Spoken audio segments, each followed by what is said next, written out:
$276. Mile koro shemen, vikifo psilos. A person fills up a vessel with oil, and he puts wicks all around the edge of that vessel. Now what happens? The wicks are, we're not speaking, they're widely spaced. So what is, you light them all. What does it look like? All the wicks, even though the fire is not touching, it looks like one big torch. But let's say you put a cover over it, and the cover is notched, so that each wick sticks out in its own location. So now, because you have a cover on top, so therefore each wick, each flame becomes more distinct.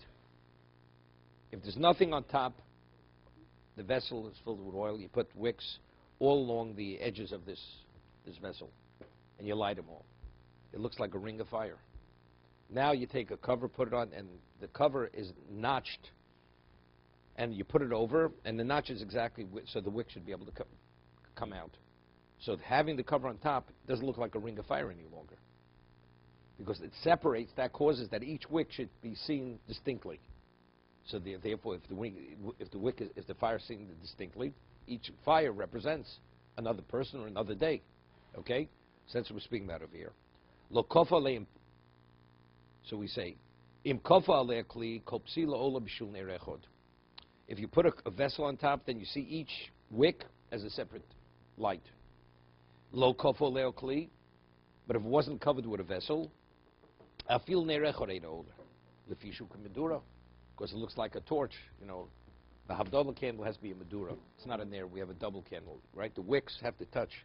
So you buy Havdalah candles, and you light it, and only the outer wicks light, and the center wicks are not burning. It's not, I mean, yotzei, because even if you have one wick, you yotzei. But the proper way to have Havdalah, you need an avuka. Avuka means it has to be multi-wicked. The fire has to come from multiple wicks, minimally 2. So here, because again, it has to illuminate. The whole idea is because fire was created Motzei Shabbos. So it has to be obvious. It has to be like an obvious, like a torch. Okay? Hago lochein yesh lizor lahamid aneres b'shura b'shaveh v'lo b'igul davik medura. He says, therefore, when you line up the candles, it should be horizontally in a straight line rather than in a circle.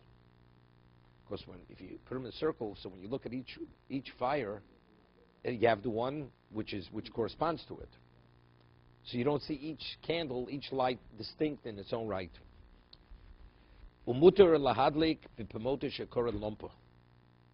You're permitted to use a lantern. Me'achash kol ner muvdal harbi mechavero. These are similar to the in Israel they have the boxes. Something similar to that. You have to be careful when you make candles out of wax. That they shouldn't actually be melted together. They shouldn't be attached.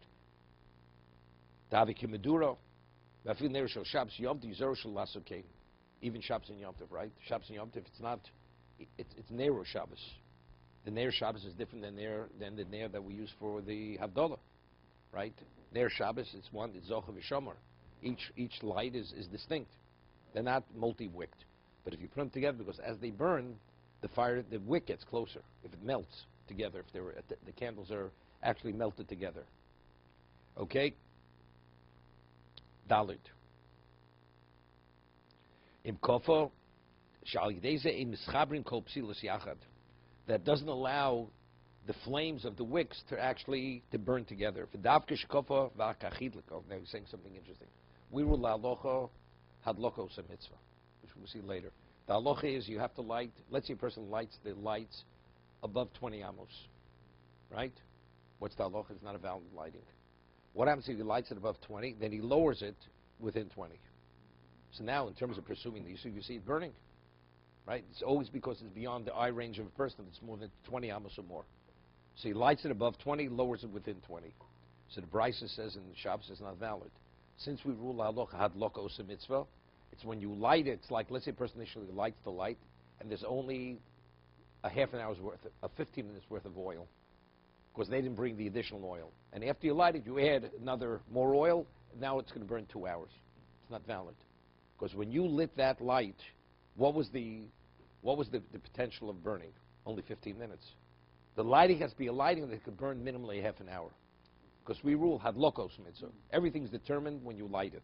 Therefore, if you light it, let's we're going to have later, and then the candle blows out. It's not where you lit it in a windy, in a drafty location, which was inevitable. There was no way this was going to burn half an hour. It's not a valid lighting, right? But let's say you light it, then somehow somebody opens the window and it blows out. You don't have to relight the candle. I mean, you should, but it doesn't have to. You fully yotzei the mitzvah hadlokos, because we rule hadlokos. So here he's saying, let's say originally he had all these wicks around the periphery of a vessel, and he lights it, and then he puts the cover on top afterwards. Rather than first putting cover, then light. It's not valid. Because since when you lit it, it was a Madura, as you lit it in that context, you weren't going to be Yotze. Because all the flames are going to attach. It's going to look like a multi-wick flame. It's not valid. But now it looks okay, because you put the cover on. But again, since we rule Aloch had lokos mitzvah, everything's determined by the time of the lighting. It wasn't a valid lighting. Right? It's all consistent. I remember many years ago, I went to Elliot Lana was married in Paris.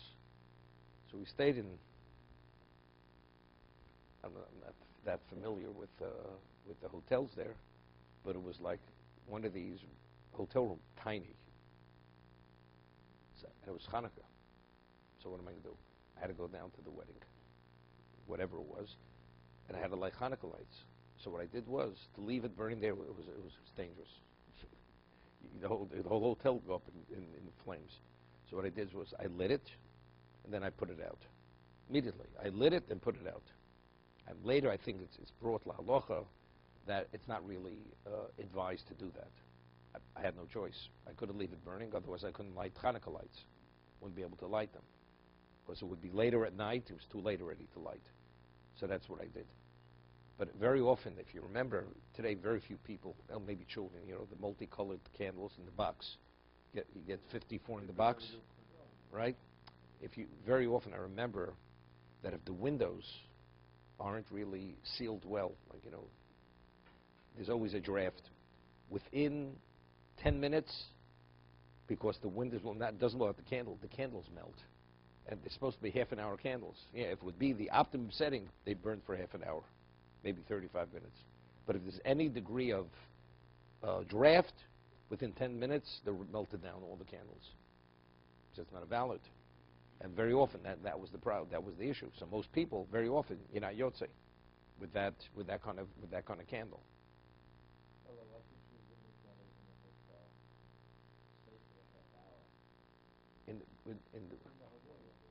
It's not valid. It's not. No. It was a catering hall. It has nothing to do with it. The hotel had nothing to do with the catering. There was a catering hall in the hotel. The guests at the hotel, say, if you're in a hotel like for Pesach or whatever it is, or you have Shabbos Sheva Brachos, and you have the hotel. So the dining room, this is the eating area of the sleeping, where you sleep. Here, that had nothing to do with it. It's a room in the same building, right? Let's say you go to your neighbor. You're going to have dinner there. And then what? What does that have to do with your residence? You're not connected. You're not connected to your residence. It's not. You don't see it as one entity. No, but I couldn't stay in. That's what I'm telling you. I couldn't stay. The chuppah came late. Whatever it was, I couldn't stay there. It wasn't possible. No, that was the fact. That was the circumstance. Okay. Lefishu committed dura. Then unless you put the cover on, all the flames they attach. The only thing that keeps each flame distinct from the other is because you have a cover on it. Bishura b'shavet. Therefore, circle. In a circle. And what does the cover do? The cover, it's notched, so when you put it on, it keeps the flames apart. Bishura shavet ramos is therefore when you light the candles, since you have to see each light distinctly, you should light them in a straight line, not in a circle. Not in a circle. Right, today you have all kinds of menorahs. Let's see, it's like zigzagging. Shelo yovel asos beagle. He says the reason is because ultimately that will cause, factually it's okay. Because when you look at them, you see all of them burning, even though they're not in a straight line. But he says, but if they're really not a straight line, it'll ultimately come, a person will light it in a circular manner, which is a problem. Davik Medura, vim yesh hefsik, bechitza beineir leneir, uberochav etz beineim. There's a separation of an inch from one candle to the other. Mutter dafilo kofle kli. If the wicks are separated an inch from one another, then it's valid. Chenogim. And that's the way they do it. Davke bekora shein shum hefsik beineir leneir.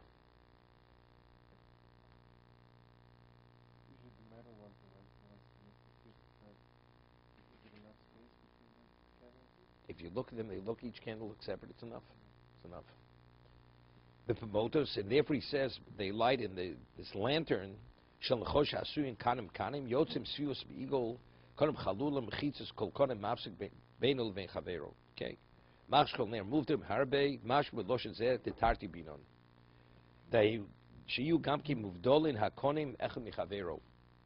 Levad mashiesh lechol koneh mechitzum fnei atzmo and beli rabo. The dai baruch of etzba. That if you have an inch from one candle to another, that's enough of a separation. Huadin shemdavkin neres shava bekosel. Yireshi meruvoch echum michaver koponim kishir etzba. Minimally, very often, years ago, you'd have a tray and you melt down the candle on the tray. Remember, years ago, not like today, where you have a beeswax candle, beeswax, long candles. Candle cost $1. Maybe $1.50 for one candle. It's beeswax. Years ago, so during it was not. But what do you do Erev Shabbos? You light the candle 18 minutes before sundown, or right because you go into shul. You leave right, and it has to burn half an hour after nightfall. So it has to be a long. See, we used to use Shabbos candles. Shabbos candle doesn't fit into a menorah. In those days, we used to use the tin menorahs, the ones that they sold for 15 cents, right?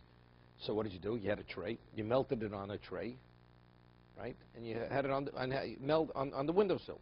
It was a tray. They used to call it a tats, That's what they used to call it. And you melt it there. So there, it's not in a menorah. But it's fine, right? Because So you have to make sure when you melt it down, there has to be an inch from candle to candle. If they're too close, ultimately the flame is too close. They're too close to one another. Tea lights are fine. Why should they be okay? Why only for the kids? Even for an adult? You mean because they don't have... Years ago, what we used to do, that most children didn't have oil menorahs. Today, many children have oil menorahs, right? Especially today, many children get for their bar mitzvah. They'll get a gift. They'll get an oil menorah, silver menorah, oil menorah. It's okay. So it's not once you have oil, you just add more oil, it'll burn. But if not, candles, it's complicated, especially if you have a few children. You just can't have all the candles burning. So then, the way I relied on the mechaber. One candle per household. A set of candles per household. Or you're visiting. Let's say you go with your family, you're visiting. The person can't supply everybody with a menorah. So what do? You light for your family. You represent the family. That's the mechaber. That's what you do. What? Neresh Beso. No, and according to the mechaber, that's mahadran min mahadran. You light a light for every night. That would be sufficient. No, you don't get complicated. It's like some people, they guest at somebody else's house. They burn. I have to say Kiddush. My kids have to say Kiddush. Everybody has to have their lechem Mishnah. You understand? You're a guest. The people are nice enough to offer their hospitality. No, make sure to buy extra menorahs. Okay.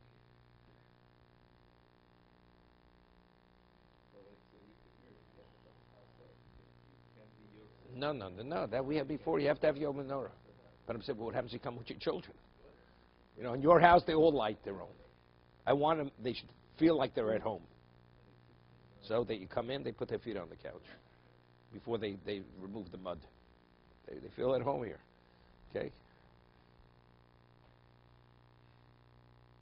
It says, okay? You know better than I myself. Okay? She'medavkon biyachad ladlikon. Candles should not be actually melted together, attached, and light them. Afil hadlik shnaim biyachad osir. Koshkim arbo chamisha devari nireh kimedura. See, the chiddush here is that even though the wicks are not necessarily touching, let's say you have a very thick candle, it's wide, and they're attached as one, and then you light it. That since you see it as one candle burning, he says it's nireh kimedura. It's not medura. Medura means that actually the flames touch.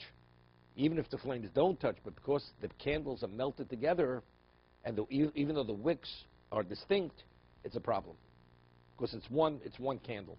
This comes out of Chiddush. I mentioned before, you have an Havdalah candle, right? Very often, unless you wait for the flame to catch on, you can sometimes when you light it, it's like the edges are burning. The two end wicks are burning, but the middle wicks sometimes you have to like turn it downward for all the wicks to catch fire when you light the Havdalah candle, right? So here it says for Hanukkah wouldn't be sufficient because since factually it's one candle, the candle is all it's intertwined. It's nireh kimedura. Even though the flame is not one flame, it's nireh kimedura. The Rambam says you shouldn't do it for Hanukkah. He says if you have two candles which are melted together, even if the flames are distinct, and no, it's two candles, but they're melted together. So even though the wicks, each flame is burning distinct, but since it's seen as one, it appears to be that, even though it's not a medura, because the flames are not touching.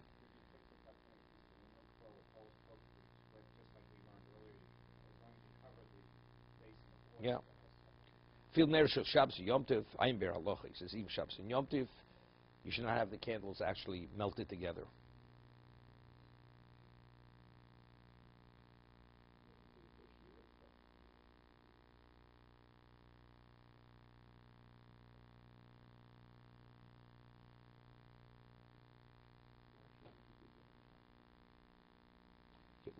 We'll leave the Ber Halacha for tomorrow.